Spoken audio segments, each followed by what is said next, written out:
The first step in our methodology begins with a system overview.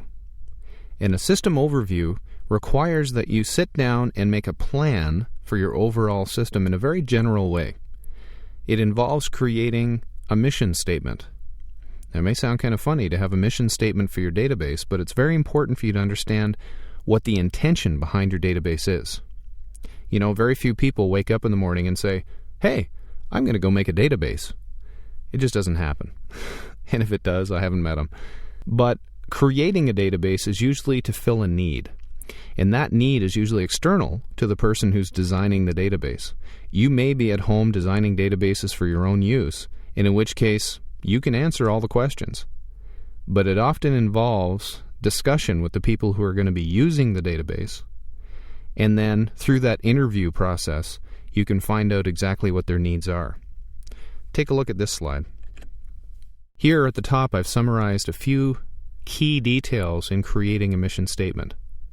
These key points for creating a mission statement are intended to apply to a company, a corporation, and creating a mission statement for that business.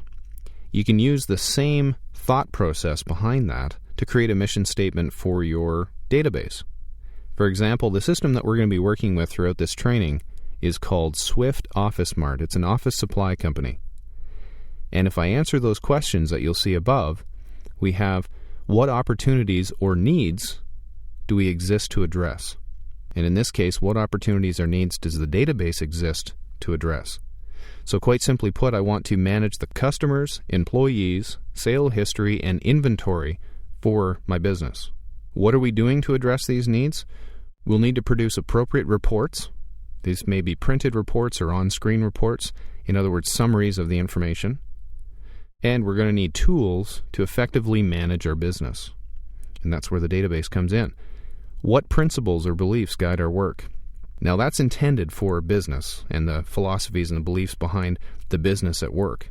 But we can still apply that to our database. And my short answer was, we'll strive to present the information in a way that is easily digestible to the users. And that's going to be different for every single scenario. That's really up to the users that you're building the database for, so you need to have a good grasp of what they need. As you begin interviewing your users, even if one of those users are yourself, you need to answer some simple questions. So you're going to meet with the department heads and with the individual users of the database, and you're going to ask them questions. What do you hope to get out of the database? Or what information do you need managed?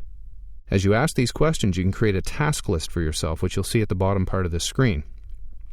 The task list is a point-by-point summary of the functions that a database is going to handle. And these functions are expressed in simple English.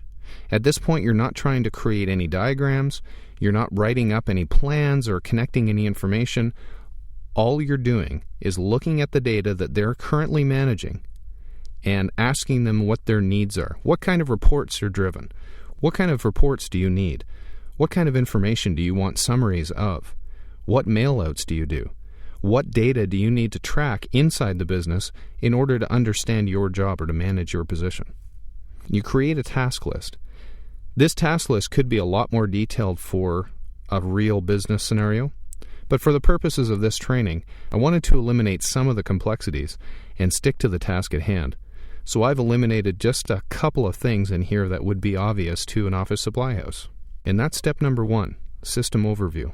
The more time you spend doing your planning, the less time you're going to spend correcting errors later on.